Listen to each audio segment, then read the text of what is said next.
देखो बेटा, आज वाला टॉपिक एक इम्पोर्टेंट टॉपिक है हमारे पास। किसका?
लास्ट क्लास में आप लोगों ने पोटेंशियल, डाइपोल, ये छोटी छोटी चीजें यहाँ पे कवर की हैं। आज एक टॉपिक है इक्यू पोटेंशियल सरफेस। ठीक है। इक्यू पोटेंशियल सरफेस करने से पहले एक छोटा सा टॉपिक लिखें। रिलेशन बिटवीन, एक इंपॉर्टेंट टॉपिक है, रिलेशन बिटवीन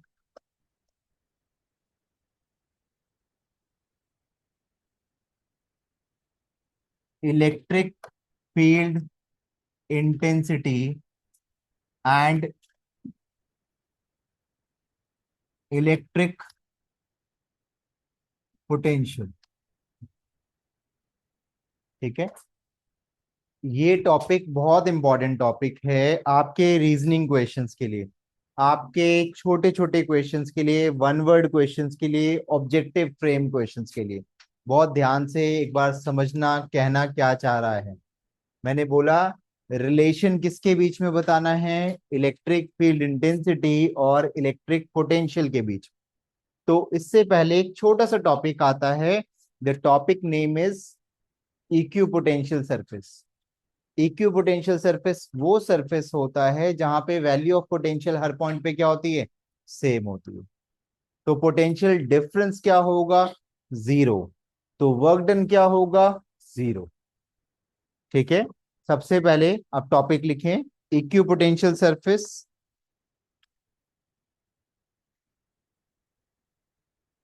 लिखें बेटा इसका टॉपिक का नेम, इक्यू पोटेंशियल सरफेस।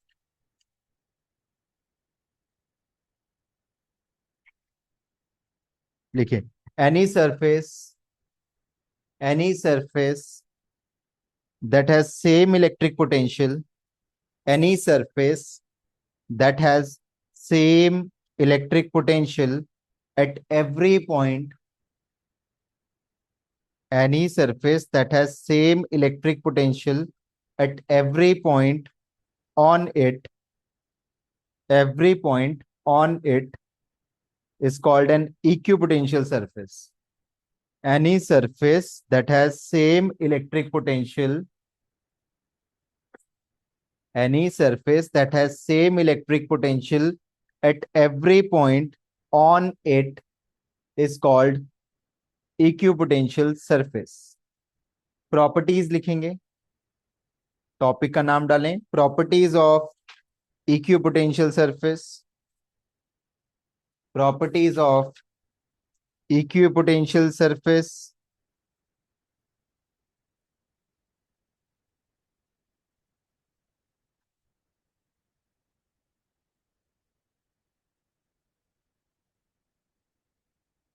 देखिए सबसे पहला, no work is done, no work is done in moving a test charge over an equipotential surface.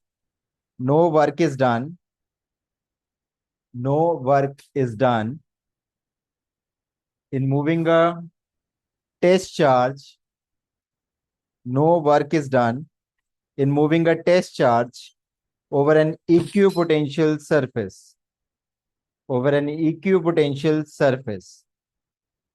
यानी कोई भी इक्विपोटेंशियल सरफेस होगा उस पे हमेशा वर्क डन क्या होगा, जीरो होगा। ऐसा क्यों बेटा? कि अपने को पता है कि हमारा जो वर्क डन होता है वो किसके इक्वल होता है, potential difference into quantity of charge move. अब अगर वो इक्विपोटेंशियल सरफेस है तो वैल्यूज पोटेंशियल की सेम होंगी, तो पोटेंशियल डिफरेंस की वैल्यू हमेशा क्या रहेगी, जीरो। और पोटेंशियल डिफरेंस अगर जीरो होगा तो वो चार्ज को मूव करने की टेंडेंसी नहीं रखता होगा, क्योंकि इलेक्ट्रिक पोटेंशियल या पोटेंशियल डिफरेंस होता क्या था बेटा, minimum amount of work done in bringing a unit positive charge from one point two another point. तो जब आपके पास पोटेंशियल डिफरेंस ही नहीं है तो वो चार्ज को आप एक पॉइंट से दूसरे पॉइंट पे लाके नहीं ले जा सकते। तो कभी भी कोई भी इक्विपोटेंशियल सरफेस होगा और उस पे वर्क डन की बात करेगा तो वो हमेशा क्या होगा, जीरो होगा। It's a property. यानी सबसे पहले आपने पढ़ा इक्विपोटेंशियल सरफेस क्या होता है, तो इक्विपोटेंशियल सरफेस वो सरफेस होता है जहां पे वैल्यू जो पोटेंशियल की हर पॉइंट पे क्या होती है, सेम होती है। वैल्यू पोटेंशियल की हर पॉइंट पे क्या होती है, सेम होती है। और इसकी प्रॉपर्टी में सबसे पहली प्रॉपर्टी क्या हुई कि कोई भी इक्विपोटेंशियल सरफेस है उस पे जो वर्क डन होगा एक चार्ज को दूसरे एक पॉइंट से दूसरे पॉइंट पे ले जाने के लिए वो हमेशा क्या होगा, जीरो होगा। ठीक है, नेक्स्ट प्रॉपर्टी लिखें। Electric field is always normal to the equipotential surface.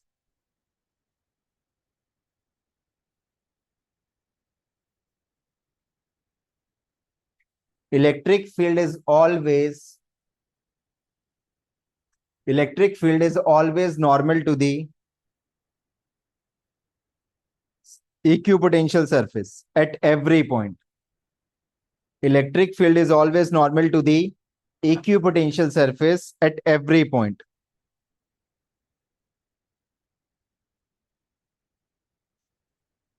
If the field were not normal to the surface, if the field were not normal to the surface, इसी का रीजन क्या ऐसा क्यों होता है, जैसे मैंने आपको इलेक्ट्रिक फील्ड लाइंस में भी बताया था ये बात, इलेक्ट्रिक फील्ड लाइंस नॉर्मल क्यों होती है हमेशा, कि अगर वो नॉर्मल नहीं होगा तो एक अलोंग दी कंपोनेंट क्या कर देगा, चार्ज को मूव करा देगा, और वो पॉसिबल नहीं होता है। तो वैसे ही इक्विपोटेंशियल सरफेस हमेशा नॉर्मल, इलेक्ट्रिक फील्ड लाइंस हमेशा नॉर्मल क्यों होती है इक्विपोटेंशियल के सरफेस के, तो इसके पीछे रीजन बता रहा है।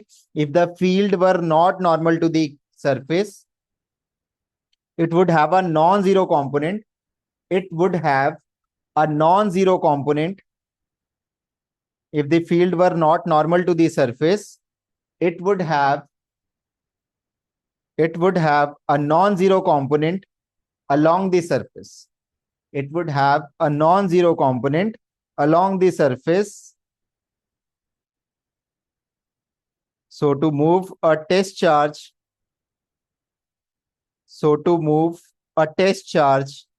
against this component, a work would have to be done. So to move a test charge against this component, a work would have to be done. A work would have to be done. जबकि equipotential surface पे work done क्या होता है, zero होता है। तो अगर ऐसा नहीं हुआ, अगर ये नॉर्मल नहीं हुआ, तो जो उसका पैरेलल कंपोनेंट होता है वो उस चार्ज को क्या कर देगा, मूव करवा देगा। और अगर वो चार्ज मूव हो गया तो आपका मतलब क्या हुआ, a body is said to be in motion, तो work is said to be done when a force produces motion.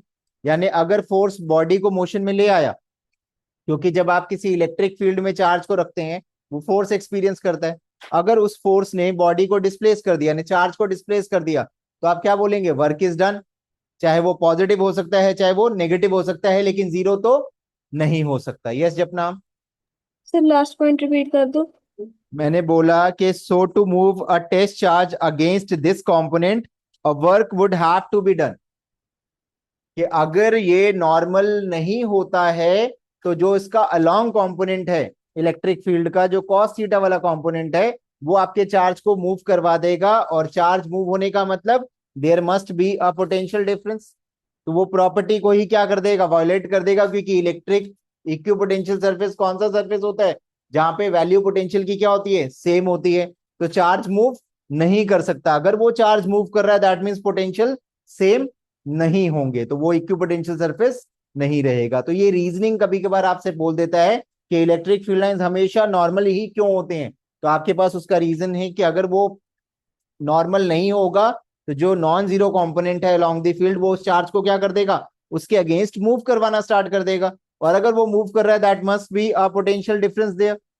और जबकि इक्वी पोटेंशियल सरफेस में हमने डेफिनेशन क्या पढ़ी थी कि पोटेंशियल हर पॉइंट पे क्या होना चाहिए, सेम होना चाहिए। दैट मींस ये फुलफिल नहीं करेगा। थर्ड प्रॉपर्टी लिखें, equipotential surface are closer together, equipotential surface are closer together in the regions of strong field. Equipotential surfaces are closer together in the regions of strong field.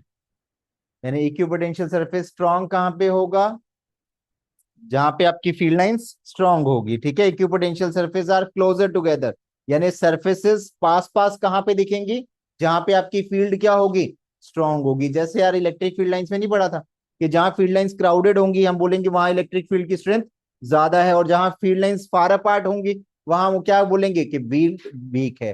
तो equipotential surface direction तो नहीं देता, तो कहता है जहां पे surfaces close होंगी, जैसे आप सरफेसेस बना रहे हो, अलग अलग सरफेस बनाई, जैसे एक सरफेस ये बनाया दूसरा सरफेस यहां बना दिया, और एक में मैंने एक सरफेस यहां बनाया दूसरा सरफेस यहां बना दिया, दैट मीन्स इसके बीच में गैप ज्यादा है। गैप ज्यादा होने का मतलब क्या होगा, यहाँ पे फील्ड वीक है और यहाँ पे फील्ड स्ट्रांग है। ऑब्वियस सी बात है यार, आर के साथ रिलेट नहीं करते। आर जितना कम होगा उतना ज्यादा फील्ड आपकी स्ट्रांग होती जाएगी, और आर की वैल्यू को जितना बढ़ाएंगे फील्ड आपकी उतनी ही वीक होती जाएगी। ठीक है बेटा, तो आपने लिखा प्रॉपर्टी को कि equipotential surface are closer together in the region of strong field and farther apart in the region of weak field. दूर दूर कहां होंगी, जहां पे फील्ड लाइंस वीक होंगी या फील्ड वीक होगी, और पास कहां पे होंगी, जहां पे फील्ड आपकी स्ट्रांग होगी। Equipotential surfaces are closer together in the regions of strong field and farther apart in the region of weak field. Last or important property, no two equipotential surface can intersect each other.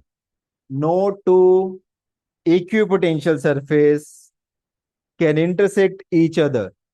No two equipotential surface can intersect each other. इसका मतलब क्या हुआ, दो equipotential surface आपस में कभी intersect नहीं कर सकते। तो इसके रीजन में सबसे ज्यादा गलती हो जाती है बच्चों के साथ, क्योंकि ये बात हमने कहाँ पढ़ी थी, इलेक्ट्रिक फील्ड लाइंस में भी पढ़ी थी कि दो फील्ड लाइंस आपस में इंटरसेक्ट नहीं करती है। If they do so at the point of intersection, हमें दो टेंजेंट्स ड्रॉ करने पड़ेंगे, which means two directions of electric field intensity at the same point, which is not possible. तो बच्चा क्या करता है, बच्चा यहाँ पे भी वही रीजन चिपका देता है।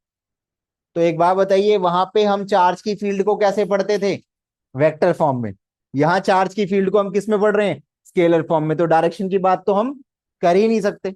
तो फील्ड दो इक्विपोटेंशियल इंटरसेक्ट नहीं करेंगे, लेकिन उसके पीछे का रीजन थोड़ा सा चेंज हो जाएगा। लिखेंगे जरा, if they do so, if they do so,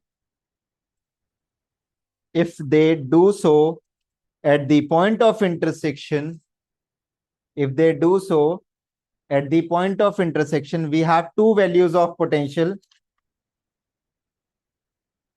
If they do so, we have two values of electric potential at the point of intersection, which is impossible. If they do so at the point of intersection, we have two values of electric potential at the same point, which is not possible.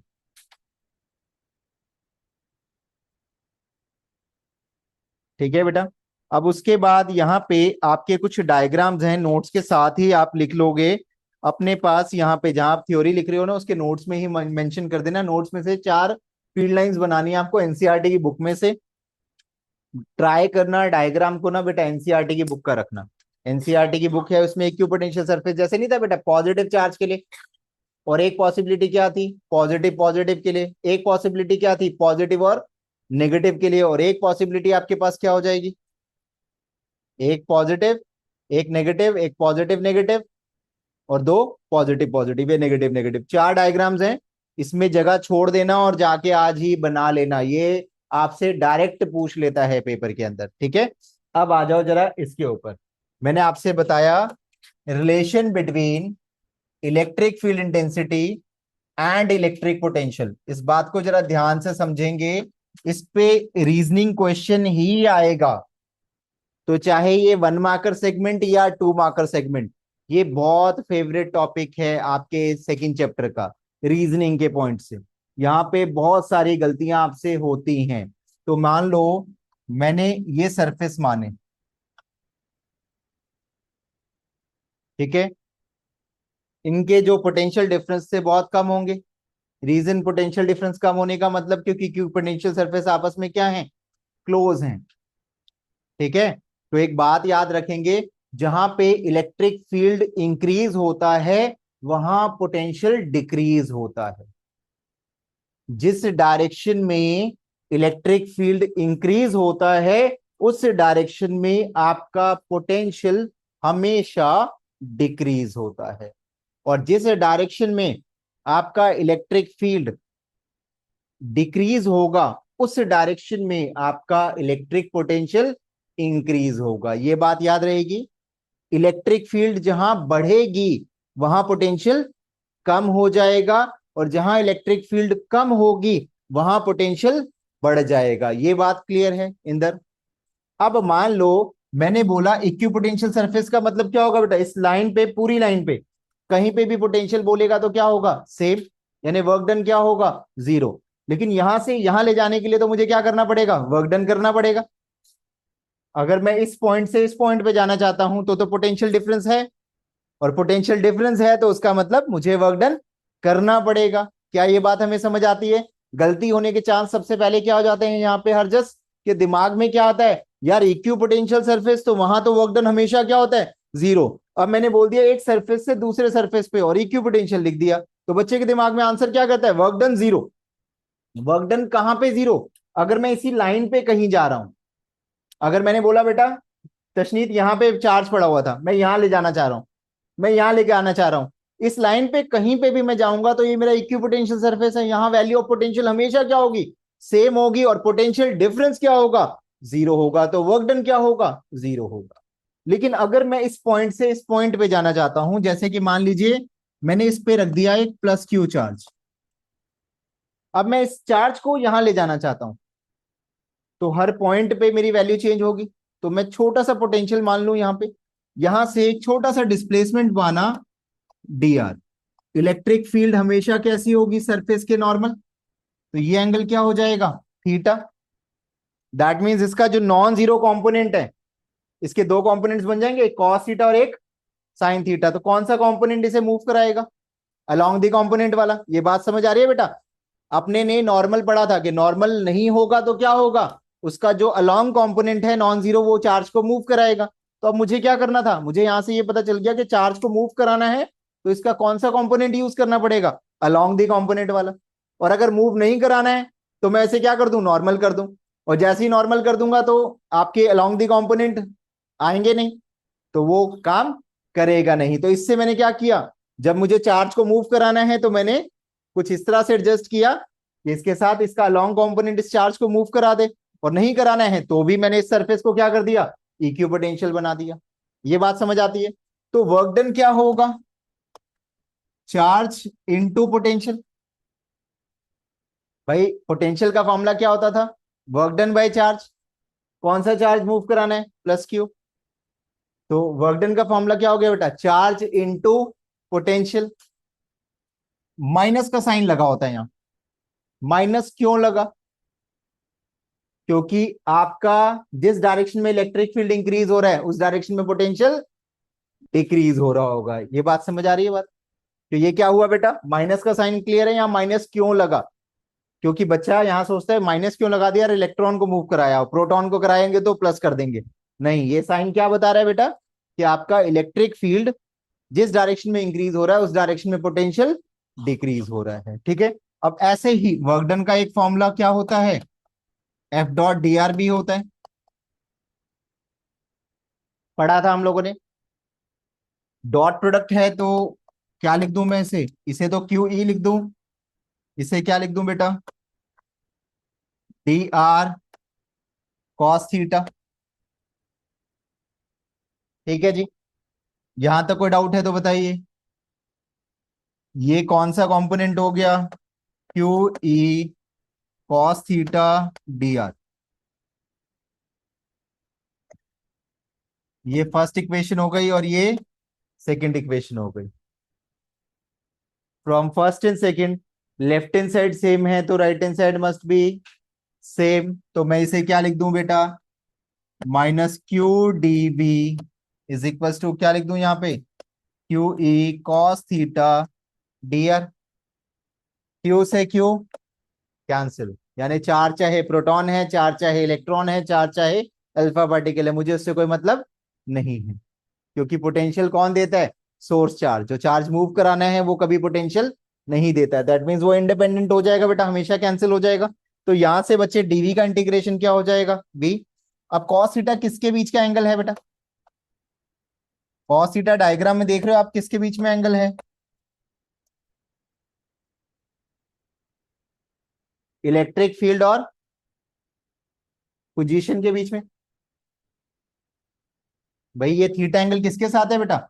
Electric field और position के बीच में। तो ये क्या बन जाएगा? ये बन जाएगा ई डॉट डी आर। और डीवी का इंटीग्रेशन क्या हो जाएगा?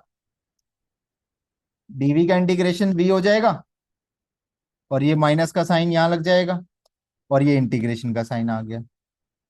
तो एक फॉर्मूला मेरे पास क्या आ गया बेटा? वी का फॉर्मूला क्या आ गया? माइनस ई डॉट डी आर। ठीक है। माइनस साइन क्या शो कर रहा है अगेन? कि मेरा इलेक्ट्रिक फील्ड और पोटेंशियल एक दूसरे को क्या कर रहे हैं? अपोज कर रहे हैं। ठीक है, इसको जरा राइट डाउन करेंगे। और उसके बाद यहां से एक फॉर्मूला मैं और बना दूंगा आपका। दो फॉर्मूलाज हैं, इसको फिर यूज करना सिखाता हूं, इस बात को यूज करना सिखाता हूं। मैं डायरेक्ट फॉर्मूला भी लिख सकता था, लेकिन डायरेक्ट फॉर्मूला लिखता तो आपको बहुत सारी बातें क्लियर नहीं होती। इसकी डेरिवेशन नहीं पूछता आपसे, लेकिन आपको पता होनी चाहिए इसका मैकेनिज्म कि ये आया कैसे डेरिवेशन।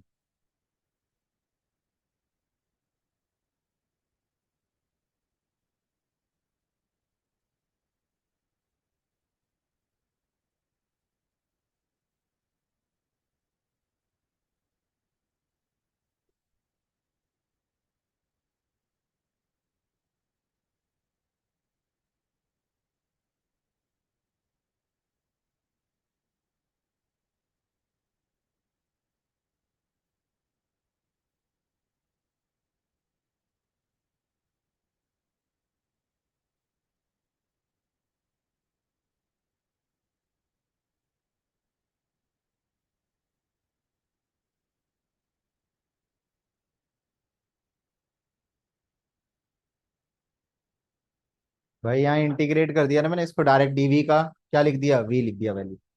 ठीक है, तो कंफ्यूज मत होना इस।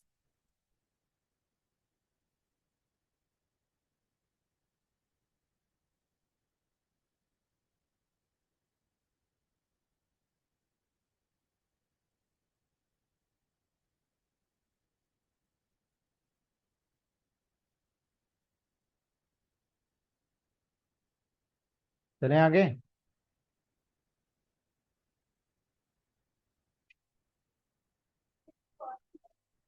कॉस थीटा कहाँ चला गया? डॉट प्रोडक्ट लगा दिया ना बेटा। ठीक है, क्योंकि potential is a scalar quantity ना बेटा। तो इलेक्ट्रिक फील्ड भी वेक्टर है और पोजीशन वेक्टर भी वेक्टर है। तो इनका डॉट प्रोडक्ट मुझे क्या देगा? एक स्केलर क्वांटिटी देगा। तो डॉट प्रोडक्ट लगाया तो ऊपर वेक्टर का साइन, इसलिए कॉस क्या कर दिया बेटा? यहाँ से गायब कर दिया। ओके। और कोई डाउट किसी को किसी चीज में, इसमें कुछ भी पूछना है तो यहां से आपके पास, करूं आगे मैं इसको? ये इसका एक्चुअल मैकेनिज्म था, आया कैसे। अब इसको शॉर्टकट में दो फॉर्मुलाज बताता हूं आप लोगों को जो आपको ध्यान में रखने हैं, और एक क्वेश्चन का और कॉन्सेप्ट बताता हूं कि यहाँ पे भी, वहां पे इलेक्ट्रिक फील्ड भी हमने 1D 2D 3D में पढ़ा था, तो पोटेंशियल भी कैसे हो सकता है? तो मैंने बोला वर्क डन क्या होता है? Minus Q D B. ठीक है, यहां से वर्क डन क्या होता है? F dot D R. F को क्या लिख सकता हूं मैं? Q E dot D R. ठीक है, इसको क्या लिख सकता हूं, वर्क डन, ये Q E D R cos theta. ठीक है मनत, ये वर्क डन का चार्ज नीचे ले जाऊं, अब तो स्केलर हो गया, तो वर्क डन बाय चार्ज मेरा क्या हो जाएगा, पोटेंशियल। ठीक है, और यहाँ पे एंगल इलेक्ट्रिक फील्ड और डिस्प्लेसमेंट के बीच में भाई आपका पोटेंशियल फॉल कर रहा होता है, तो इसलिए वहां पे माइनस का साइन लग जाता है। तो यहाँ पे ना बुक्स में अगर ऐसे लिख दिया जाता है कि आपके पास ई डॉट डी आर, तो इसमें बच्चा कंफ्यूज हो जाता है कि आपने एकदम से नेगेटिव साइन कैसे यूज कर लिया, इसलिए तुम्हें इस मेथड से नहीं कराया मैंने। बुक्स में आपके पास ये दे रखा होता है, लास्ट स्टेप में इलेक्ट्रिक फील्ड में माइनस का साइन लगा देते हैं। तो एज अ स्टूडेंट आप तो यहाँ कंफ्यूज होंगे ना बेटा कि ये माइनस कैसे आ गया, तो ये माइनस कैसे आया, तो ये रीजन मैंने आपको यहाँ पे बता रखा था कि ये जो आपका इलेक्ट्रिक फील्ड है जिस डायरेक्शन में बढ़ रहा होगा उस डायरेक्शन में आपका पोटेंशियल फॉल कर रहा होगा। ठीक है, अब यहां से इसको अगर मैं इस वाले फॉर्मूला की बात करूं कि भाई एक फॉर्मूला आपको और याद रखना है, ई का फॉर्मूला आपने याद किया था minus of DV by D D. R तो ये फॉर्मूला याद किया आपने, एक क्या याद रखेंगे आप, E is equal to D by D D. R आप जिस डायरेक्शन में जा रहे हैं डिस्प्लेसमेंट उसी डायरेक्शन में, आपका फोर्स भी उसी डायरेक्शन में, तो दोनों के बीच में बनने वाला एंगल क्या हो जाएगा, जीरो। भाई आपका ये पॉइंट देखो, आपका फोर्स कहां लग रहा है, इलेक्ट्रिक फील्ड कहां जा रही है, इस डायरेक्शन में। इस बात को जरा ध्यान से समझना, इलेक्ट्रिक फील्ड कहां जा रही है, इस डायरेक्शन में। इस इलेक्ट्रिक फील्ड में जैसे ही किसी चार्ज को रखेंगे वो फोर्स एक्सपीरियंस करेगा, और अगर मेरा चार्ज पॉजिटिव है तो फोर्स और electric field are in same direction, तो वो किस डायरेक्शन में जा रहा है, फोर्स इसी डायरेक्शन में, डिस्प्लेसमेंट इसी डायरेक्शन में, तो दोनों के बीच में बनने वाला एंगल कितना हो जाएगा, जीरो, यानी कॉस जीरो क्या हो गया, वन। तो यहां से इसके अंदर वैल्यू जब हम पुट करते थे, कॉस जीरो वन हो गया, ई की वैल्यू क्या आ गई बेटा, minus DV by D R आ गया। यहां से देखो बेटा इस वाले स्टेप के अंदर क्यू से क्यू कैंसिल कर दिया आपने, ये माइनस का साइन बचा हुआ था बेटा, DV as it is, E as it is, D are और इसके बीच में एंगल कितना है, जीरो, कॉस जीरो क्या हो गया, वन। तो डीवी विद माइनस साइन किसके इक्वल हो गया बेटा, ई डी आर के इक्वल हो गया। ई की वैल्यू क्या आ गई बच्चे, minus of DV by D R. ये समझ आई बेटा बात, यानी पोटेंशियल को अगर पोजीशन के रिस्पेक्ट में डिफ्रेंशिएट कर दूंगा मैं, तो मुझे क्या मिल जाएगा, इलेक्ट्रिक फील्ड मिल जाएगा किसी पोजीशन पे। हम 11th में पढ़ते थे तो किसी टाइम पे वेलोसिटी, किसी टाइम पे एक्सेलरेशन मिलता था, ये किसी पोजीशन पे आपको क्या देगा, इलेक्ट्रिक फील्ड देगा। ठीक है, और यहां से अगर आपका पोटेंशियल 3D मोशन कैरी कर रहा है, यानी इलेक्ट्रिक फील्ड 3D कैरी कर रहा है, तो यहां से ई एक्स के लॉन्ग क्या हो जाएगा, minus DV by D X. Electric field Y के लॉन्ग क्या हो जाएगा, minus DV by D R D Y, और ई जेड क्या हो जाएगा, minus DV by D Z. ये तीन फॉर्मूलाज आ गए आपके पास। और ये कब लगेगा, जब इलेक्ट्रिक फील्ड निकालनी है और पोटेंशियल आपका आई कैप जे कैप के कैप तीनों में काम कर रहा होगा, या पोटेंशियल आपका किसी एक्स के फंक्शन में, वाई के फंक्शन में या जेड के फंक्शन में कहीं ना कहीं रिलेट कर रहा होगा। ठीक है,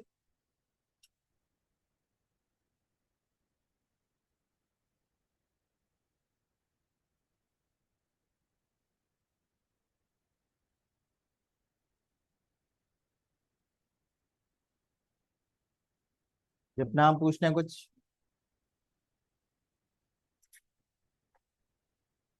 तनेश। नो सर, आ गया समझ। हम्म,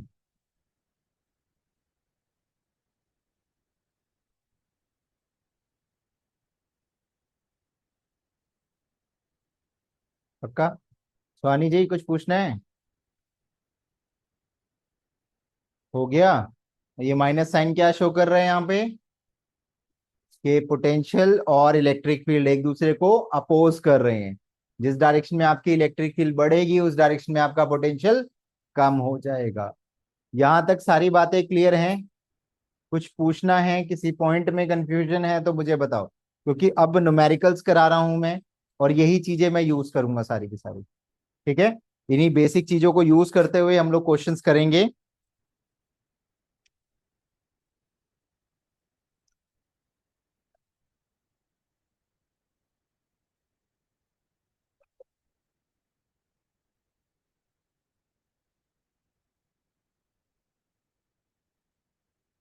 लास्ट ईयर बोर्ड का एक क्वेश्चन आया था आपके पास, बिल्कुल नया, अभी तक के प्रीवियस ईयर्स के अंदर या उसके अंदर क्वेश्चन नहीं था, तो कहीं ना कहीं वो सारा का सारा क्वेश्चन ना इसी पे बेस्ड था, इसी कॉन्सेप्ट के ऊपर बेस्ड था।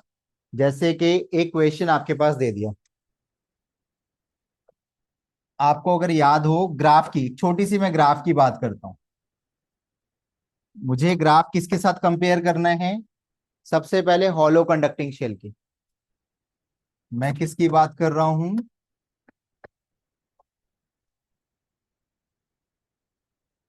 हॉलो कंडक्टिंग शेल, या कोई स्फेयर बोल दूं, या मैं शेल बोल दूं।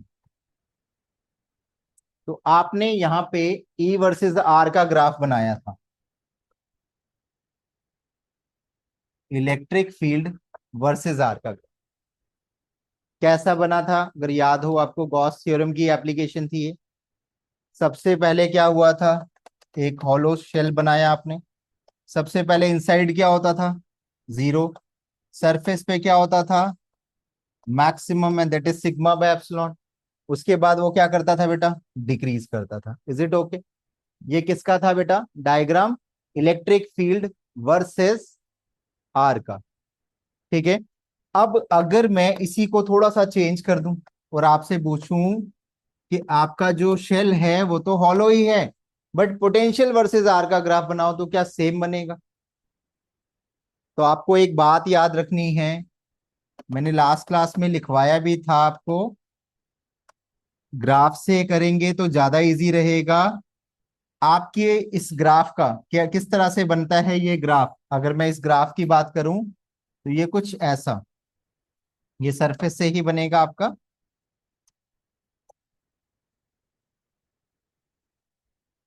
ये कुछ ऐसा ग्राफ बनता है। कैसा बन जाता है? सरफेस, ये डॉटेड है बच्चे।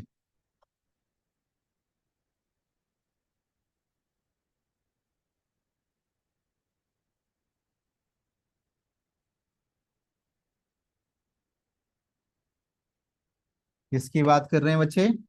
वी वर्सेस आर का। तो इसका ग्राफ कैसा बनेगा? कुछ ऐसा। कैसा बनेगा? कुछ ऐसा ग्राफ बनेगा, जो क्या इंडिकेट करता है? यहां से मुझे ये पता चला, electric field inside the shell कितना होता है? Zero. Electric field inside the shell क्या होता है?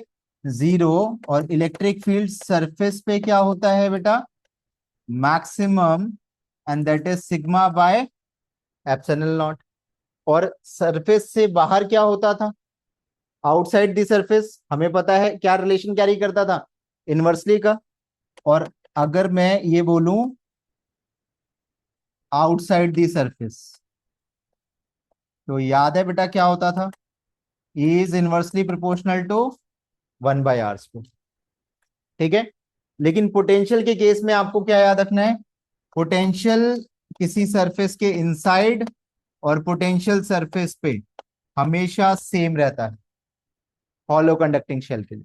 इट्स अ प्रॉपर्टी, किसी भी कंडक्टिंग शेल के सरफेस के अंदर और सरफेस पे आपकी वैल्यू पोटेंशियल की हमेशा सेम रहती है, दैट इज कांस्टेंट रहती है। और आउटसाइड की अगर बात करें तो वही सेम रिलेशन कैरी करेगा। कैसा बेटा? 1/r। v is equal to K Q by R होता था ना बेटा, तो उसके साथ 1/r। तो ये आपको एक प्रॉपर्टी है जो आपको पता होनी चाहिए। ठीक है, ये ग्राफ आपसे पूछ लेता है पेपर के अंदर। ठीक है, जरा फटाफट से राइट डाउन करो उसको।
डन बच्चों।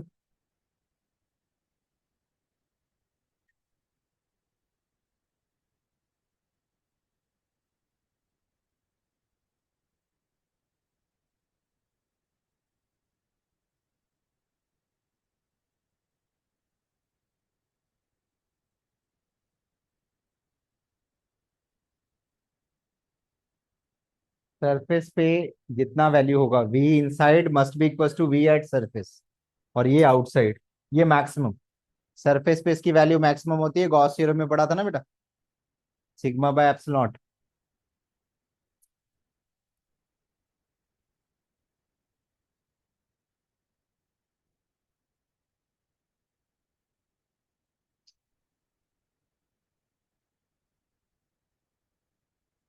डन यहां तक? कुछ पूछना है यहां तक? पक्का? अब मैं आपको एक क्वेश्चन और बता रहा हूँ, इसमें कैसे पूछे जा रहे हैं और क्या फॉर्मेटिंग हो रही है। एक तो ये ग्राफ हो गया आपके पास, एक ई वर्सेस आर का डायरेक्ट अपने पास, वी वर्सेस आर का डायरेक्ट एनसीईआरटी का एक ग्राफ है, वो बना देना है। दोनों में इनवर्सली रिलेशन होगा, बट आर स्क्वायर वाले में क्या होगा, वो थोड़ा क्लोज जाएगा आर के साथ, और वो थोड़ा सा ऊपर रहेगा वैल्यू।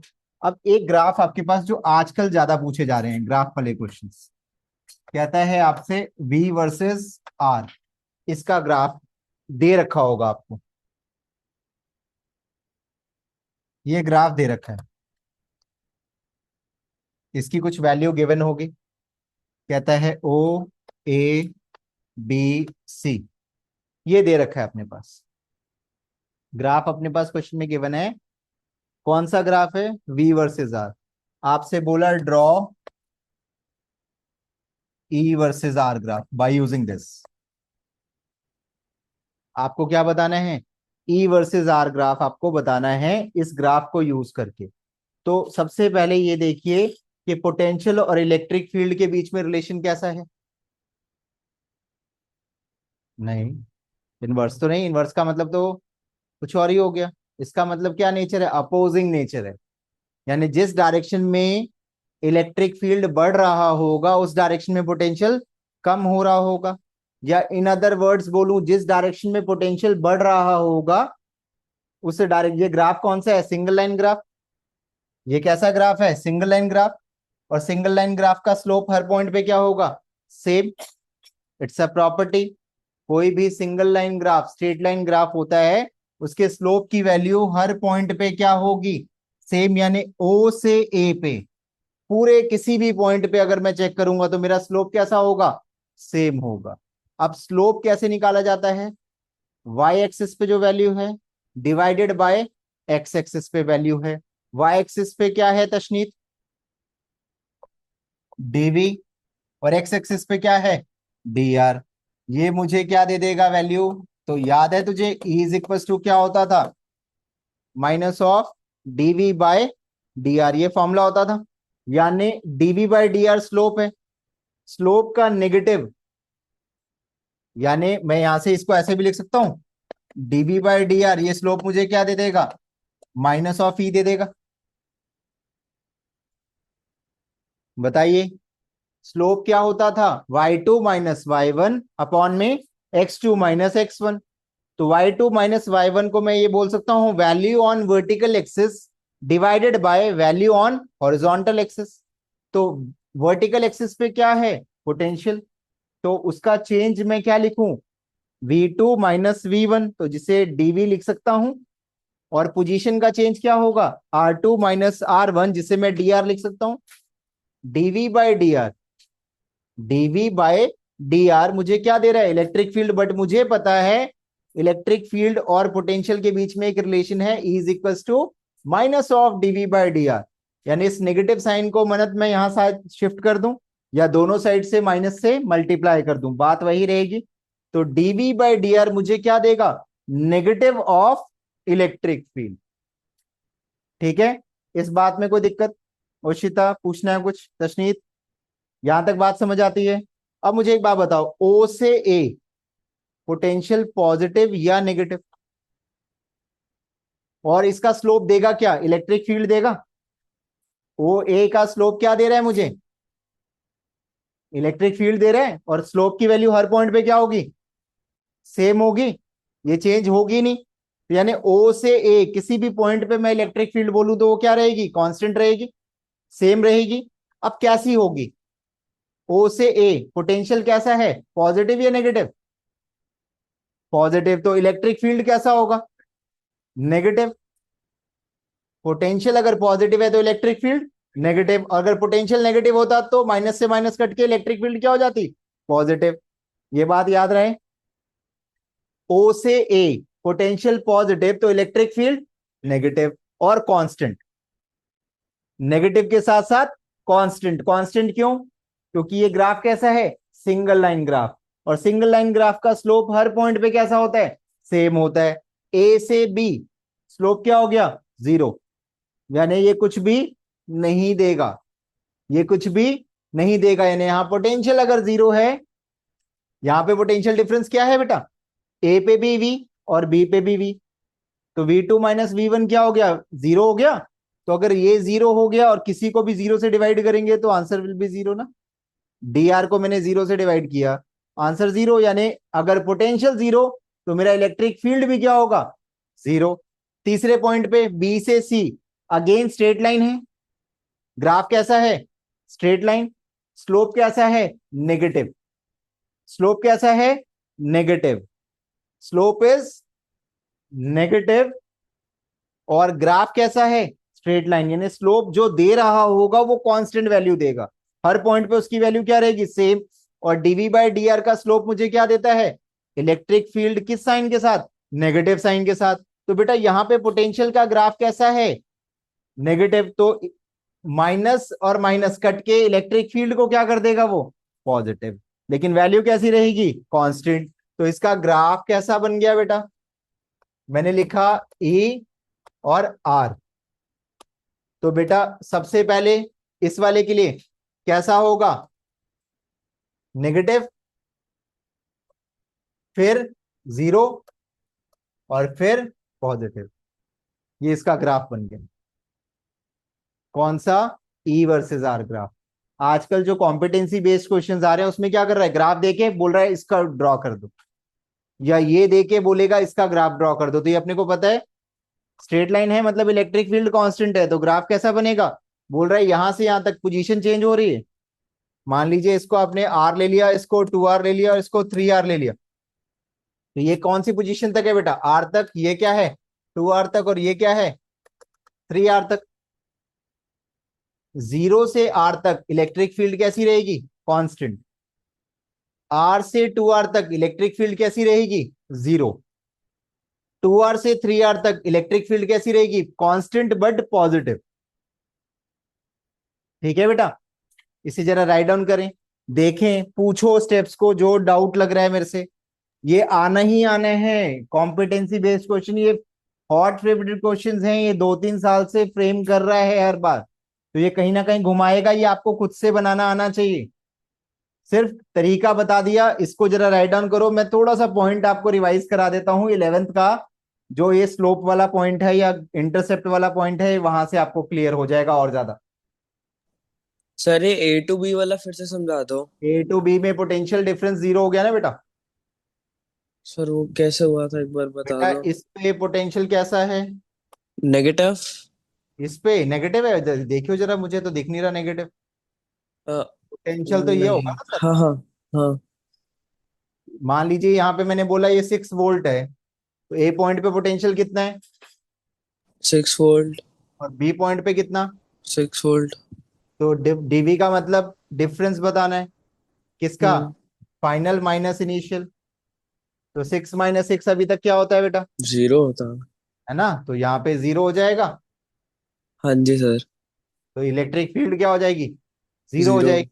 इसलिए मैंने इलेक्ट्रिक फील्ड को आर से 2R के बीच में क्या कर दिया, जीरो जीरो कर कर दिया। दिया। अब यहाँ पे पोटेंशियल कितना है, 6, और यहाँ पे कितना है, जीरो। तो डिफरेंस निकालेंगे तो फाइनल माइनस इनिशियल, यानी 0 - 6 तो -6 आएगा, यस। -2R इज R, तो माइनस साइन आ रहा है जो क्या बता रहा है कि स्लोप आपका नेगेटिव है। ठीक है बच्चे, आप इस वाले क्वेश्चन को, मुझे एक बात बताइए ना, कहीं आपको लगता है, आप करके भी देख सकते हो, इसका स्लोप निकालना है, स्लोप का फॉर्मूला क्या होगा, मुझे ये पता है बेटा, इसका स्लोप मुझे क्या दे रहा है, electric field with minus sign, तो बच्चे ये क्या हो जाएगा, y2 - y1, 6 माइनस 0 तो क्या होगा 6, r minus 0 is r।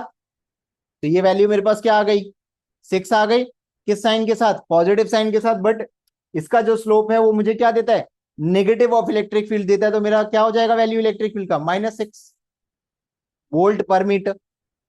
-6 volt पर मीटर कहाँ प्लॉट करेंगे, नीचे। दूसरे वाले के लिए स्लोप 0 हो गया तो इलेक्ट्रिक फील्ड 0, और तीसरे वाले के लिए पोटेंशियल का value negative, graph slope negative तो इलेक्ट्रिक फील्ड पॉजिटिव। और कितनी पॉजिटिव वैल्यू, तो यार ये बता सकते हैं यहां से, ये 6 है और ये 0 है, तो y2 माइनस y1 तो 0 माइनस 6 तो क्या आ जाएगा -6, 3r minus 2r that is r, तो क्या आ जाएगा -6/r। -6/r मतलब -6 वोल्ट पर मीटर। स्लोप अगर नेगेटिव है बट इलेक्ट्रिक फील्ड क्या हो जाएगी, पॉजिटिव हो जाएगी, कितनी, +6, और यहां से ग्राफ बना दिया। समझ आई बेटा बात, कोई डाउट इसमें। अब ऐसा ही एक ग्राफ आपसे पीछे पूछ लिया गया पेपर के अंदर, ऐसा बना दिया गया, ये V वर्सेस R का ग्राफ है, बोला E वर्सेस R का ग्राफ बताओ इसका क्या होगा। ऑप्शन दे रखे थे प्रिडिक्ट करने के लिए, ऑब्जेक्टिव क्वेश्चन में पूछ लिया गया। तो बच्चा कहता है यार ऐसा तो ग्राफ हमने पूरे चैप्टर में पढ़ा ही नहीं कहीं। अब अपनी पूरी बुक उठा के देखो, एनसीईआरटी उठा लो, एसएल उठा लो, कोई उठा लो, ऐसा कोई ग्राफ ही नहीं पड़ा। तो बच्चे के दिमाग में एक ऑप्शन क्लिक करना है उसने, कैन नॉट बी प्रिडिक्टेड। तो दिमाग में क्या आएगा यार, हाँ यार ये तो हो सकता है, कैन नॉट बी प्रिडिक्टेड हो सकता है क्योंकि ऐसा तो हमने पढ़ा भी नहीं था। तो मुझे सिंपल बस नेम डालना है, ए बी सी और डी। किसकी बात कर रहा है, बी वर्सेस आर के ग्राफ की बात कर रहा है।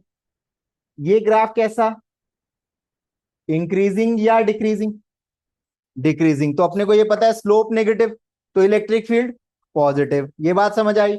बी से सी 0, सी से D slope is increasing, that mean slope is positive तो इलेक्ट्रिक फील्ड इज नेगेटिव। तो ये इसका ग्राफ प्रिडिक्टेड वाला क्या हो जाएगा भाई, ये नेगेटिव तो मतलब ये पॉजिटिव से स्टार्ट होगा, फिर 0 मिलेगा और फिर नेगेटिव मिल जाएगा, बस खत्म कहानी। ये ग्राफ आप प्रिडिक्ट कर दोगे। समझ आई बेटा बात। तो इस तरह का क्वेश्चन अब कैसा भी फ्रेम होके आए कंफ्यूज नहीं होना है, ठीक है, ओके बच्चों। लेकिन ध्यान क्या रखना है, ग्राफ कैसा होना चाहिए, that must be straight line, तभी ऐसा पॉसिबल हो सकता है, ठीक है। एक्सक्यूज मी इसके लिए उशिता, इसके लिए क्या हो गया उशिता, डिक्रीजिंग, इंक्रीजिंग, दैट्स इट, ठीक है। बस ध्यान क्या रखना है बेटा, जो स्लोप आया उसका साइन ऑपोजिट कर देना, बस वही वैल्यू दे देगा, ठीक है। क्लियर है बच्चों, हो जाएगी प्लॉटिंग ग्राफ की, कोई दिक्कत इसमें। चलिए अब एक क्वेश्चन अपने पास है, अब आप बताना मुझे अपने हिसाब से, ये ग्राफ डायग्राम आपको गिवन है क्वेश्चन के अंदर, ठीक है। ये है आपका y एक्सिस बच्चे, और ये आपका है x एक्सिस, और ये मान लीजिए आपने ओरिजिन ले लिया, ठीक है। इलेक्ट्रिक फील्ड अपने पास दे रखी है 300 न्यूटन पर कूलम, वेक्टर है तो डायरेक्शन भी दी होगी, तो ये उसने बोली अलोंग नेगेटिव एक्स डायरेक्शन। अगर वेक्टर का साइन है तो डायरेक्शन दी होगी, आपको वो मेंशन करनी पड़ेगी। बोला A B C are 3 points in the field, A और ये पॉइंट आपके पास आ गया बेटा बी, ये आपके पास पोजीशंस दे रखे हैं 4,1, और ये है आपके पास 4,4, ठीक है। और एक पॉइंट आपके पास है सी, इसकी वैल्यू आपके पास दे रखी है -3,4, ठीक है। आपसे बोला find the potential difference, find delta V A और फाइंड डेल्टा सी बी।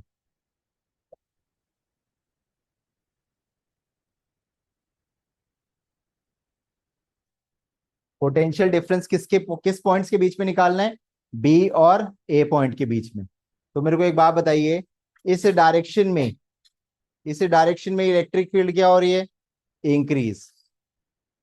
ये कहां जा रहा है बेटा? नेगेटिव एक्स डायरेक्शन में जा रहा है। तो इस डायरेक्शन में आपकी इलेक्ट्रिक फील्ड बढ़ रही है, ठीक है बेटा। इस डायरेक्शन में वो वैल्यू कम थोड़ी ना हो रही है। 300 न्यूटन पर कूलम, मतलब इस डायरेक्शन में आपकी इलेक्ट्रिक फील्ड जा रही है, तो इस डायरेक्शन में आपका पोटेंशियल धीरे धीरे धीरे धीरे क्या होगा? कम होता जाएगा। तो ए, बी और सी, तो पहले तो ये बताएं सबसे कम पोटेंशियल कहां पे होगा? सबसे कम पोटेंशियल कहां पे होगा? सी पे। कहां पे?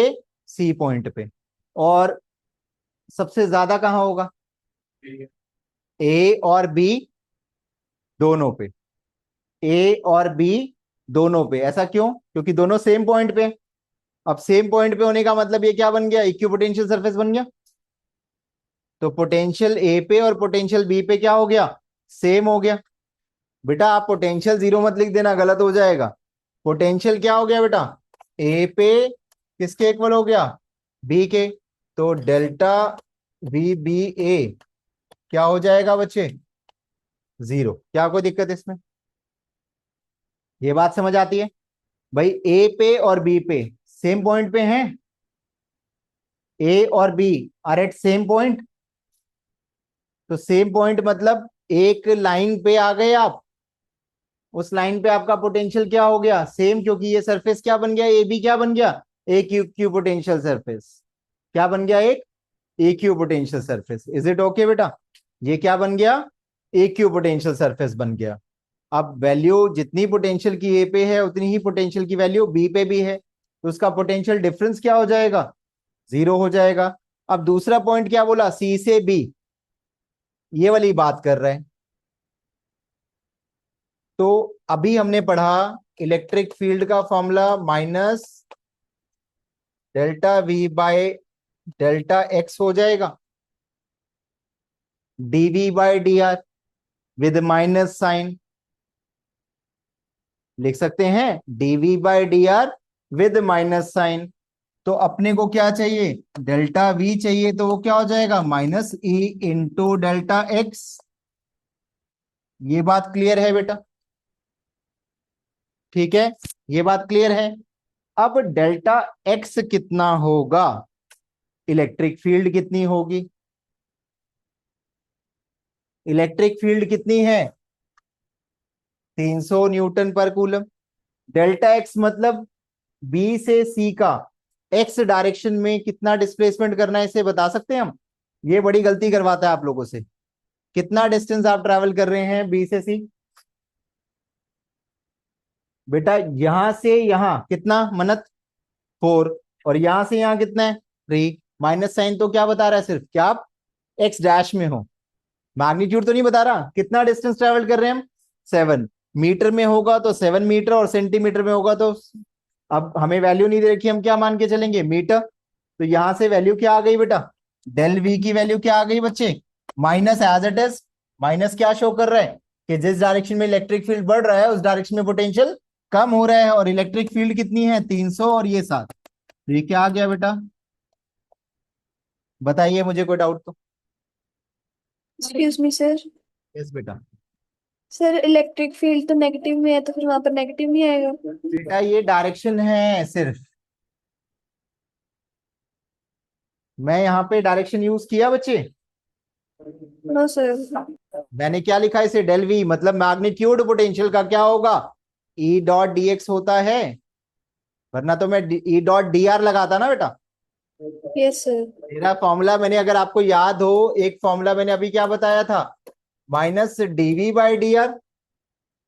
और एक फॉर्मूला क्या बताया था बेटा? E dot D r with minus sign. तो मैं जब डायरेक्शन यूज कर रहा होता तब ये यूज करता ना, तो डायरेक्शन तो मैंने यूज ही नहीं की, तो मैं इसको क्यों यूज करूंगा? मैं अपना कौन सा फॉर्मूला यूज कर रहा हूं? ये फॉर्मूला यूज करके मैंने आंसर निकाल दिया। मन्नत पूछना है इसमें कुछ? बता बेटा। सॉरी, इधर हरजस, तशनीत, समझ आया? पोजीशन निकालना समझ आया बेटा? कोई डाउट है तो बताओ मुझे इसमें। तनिष्ठा कुछ पूछना है? पक्की बात? चलें अगला क्वेश्चन दूं फिर तुम लोगों को? एक क्वेश्चन है अपने पास, v is equals to 10x², v is equals to 10x² plus 5y²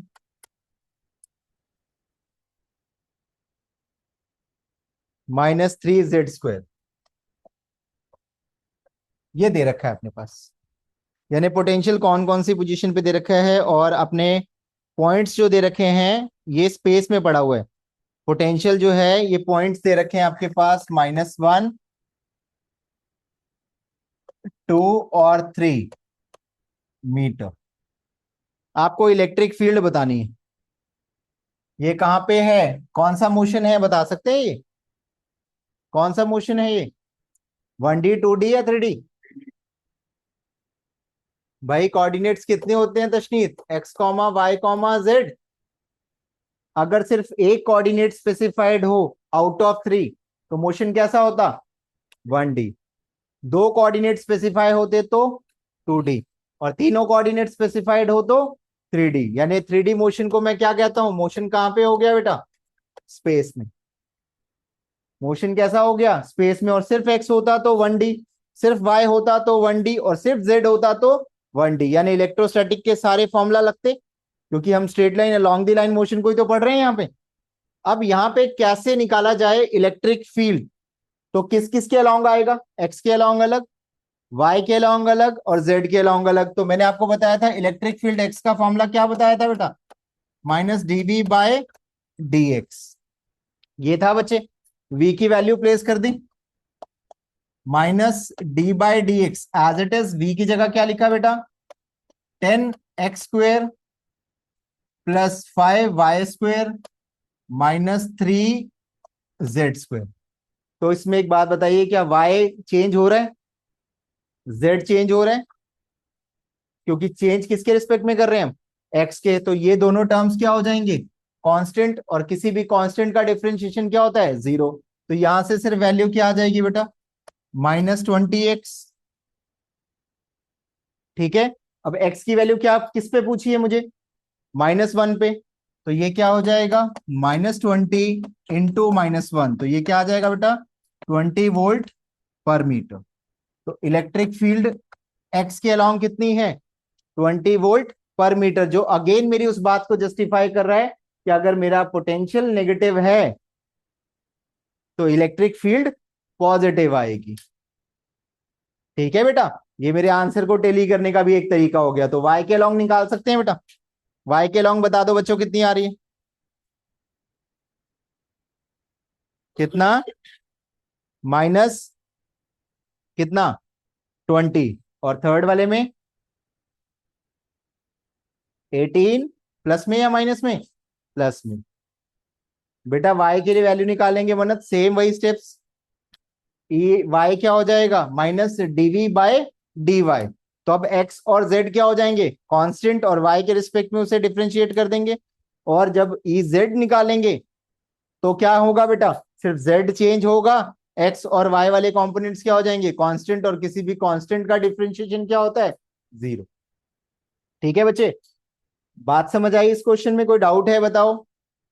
ये आपके पास सिर्फ ये टॉपिक मैंने आज आपको एक इंट्रोडक्शन समझाया कि क्या है।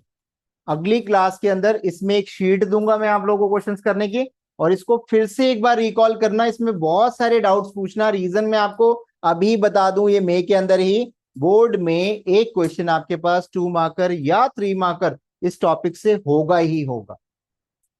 तो ये, और वो हमेशा रिपीटेड नहीं होता, क्योंकि यहाँ पे स्केलर क्वांटिटीज हैं, वो थोड़ा सा लैंग्वेज को ट्विस्ट करके क्वेश्चन फ्रेम करेंगे ही करेंगे।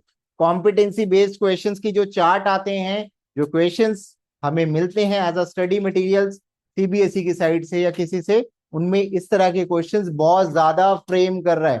तो कॉम्पिटेंसी स्ट्रांग तभी हो पाएगी जब ये बातें अच्छे से क्लियर होंगी। तो नेक्स्ट में इसके ऊपर मैं अराउंड 15 से 20 क्वेश्चन आपको कराऊंगा, सो दैट ये टॉपिक बिल्कुल आपको जहां भी दिक्कत लगे बिल्कुल स्क्रैच से स्टार्ट करो, और बिल्कुल परफेक्ट होना चाहिए, कोई भी टॉपिक इसमें छूटना नहीं चाहिए। आज इंट्रोडक्शन फॉर्मूलाज बताए, इसे थोड़ा पढ़ोगे, कुछ चीजें याद आएंगी, तो अगली बार के क्वेश्चंस में क्रॉस करने वाले बनोगे।